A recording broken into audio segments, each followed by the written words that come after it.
study, this is Gore, here's Maine, about rezoning the historic area of the downtown east side, which is everything west of Gore is the historic area. They called it the Historic Area Height Review. And the Carnegie Action Project spent a year and a half meeting with the city, organizing residents for this really boring height study. Because it's hard to mobilize people, it's boring city hall stuff, but we did our best.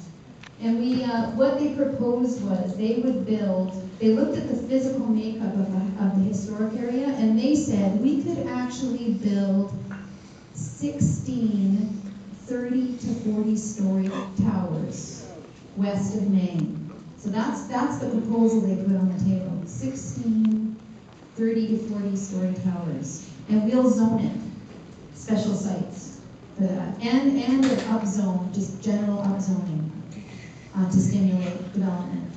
And we flipped out and we tried to organize. We spent a year and a half and we got them down through huge amounts of effort, down to 2 15-story towers with the possibility of 5 more 15-story towers.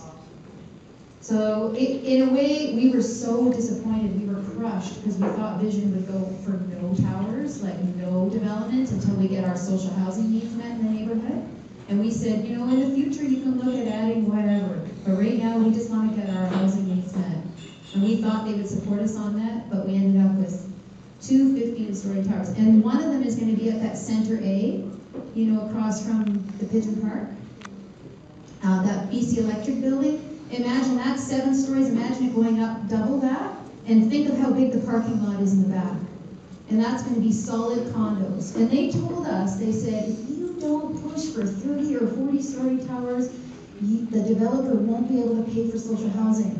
Oh, blah, blah, blah. And we said, we don't care, because we'll deal with that when we get to that problem. But right now, if you stick a 30 or 40-story tower there, the massive impact that will have on low-income people in the neighborhood in terms of land values, in terms of poor bashing, in terms of the power relations in the neighborhood changing, it's too massive. The other 15-story tower, the other 15-story tower is the budget rent-a-car site on Abbott and Pender. So right across from the Lotus. So that is going ahead, and I just saw it in the newspaper, and there's a high-end condos planned there, you guys, 15 stories. And then they left ambiguous 5 more sites. That's because they want to keep people trading property and stimulating, and it's in Chinatown South. So this little square Chinatown here, we could see 5 more big towers. So that is done already, that city planning process. And I don't know what we can do about those 7 towers. There's already, I've seen rumors about Chinatown Revitalization Committee already organizing to get all of the perks from those towers to go towards heritage in Chinatown. I don't know if we want to get involved in struggling for crumbs. Maybe we want to make sure that all our hotels in Chinatown are fixed up as a result of that.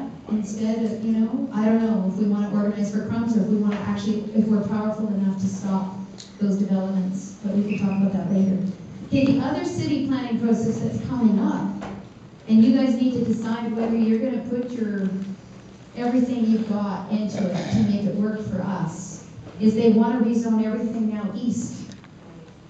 So east of Gore. They call, this is the DEOD, the Oppenheimer District. They want to review the zoning of the Oppenheimer District.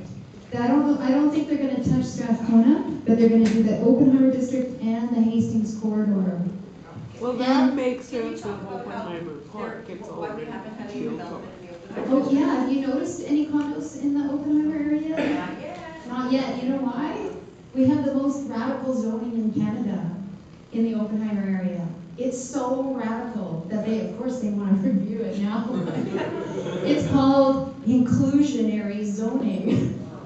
And it means that for every renovation you do in the Oppenheimer District, you can't even renovate your property without building 20% social housing on the property. And you can't trade it, you can't buy your way out, you actually have to build it on the property. So it's dampened the real estate values east of here. It's really dampened, and it's made the land somewhat cheaper and more easy to buy for social housing. And we've heard some of the planners at the City Hall let it slip out of their mouth. They go, yeah, it's land banking. It's a way of land banking. And they don't want us to know that. But we're learning this, right? These are the tools that the city has. So this review of the Oppenheimer area is going to come up next year. And we have to, one of the tactics we can talk about in terms of stalling gentrification or slowing it is showing up in massive force. Having one person from every building in this neighborhood as a rep who shows up and says, I'm organizing with my neighbors and this is what we want and you're going to do it. So it's a huge amount of organizing that has to happen. Okay, the other city planning processes that are happening that can make or break our neighborhood, one of them is called the social impact study. This is technical stuff. I'll try to make it simple. When the city rezoned for this, they wanted to do the 16 towers, and they ended up with 7 towers west of Main.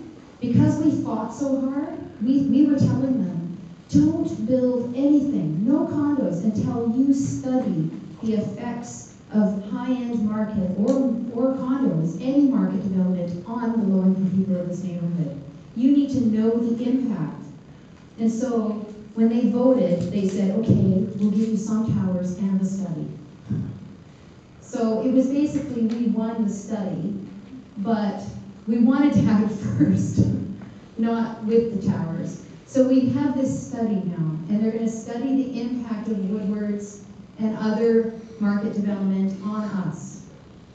And it's happening now, it's starting now, and we have to organize ourselves to be really, really strong for this study, because it could easily go sideways.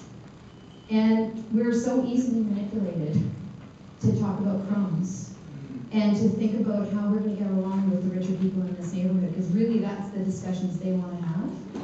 And we need to be strong and say we want to talk about how the impact is so horrific on this community that we need to stop development until we get our needs met, until our housing needs are met. So people, you need to stay in touch with me, and we will organize ourselves to have a really strong presence in this study. We need to control what the study is, what questions they're going to ask, how they're going to ask the questions, and what reports are written. And we can do it if we're organized. Any questions, Delaney?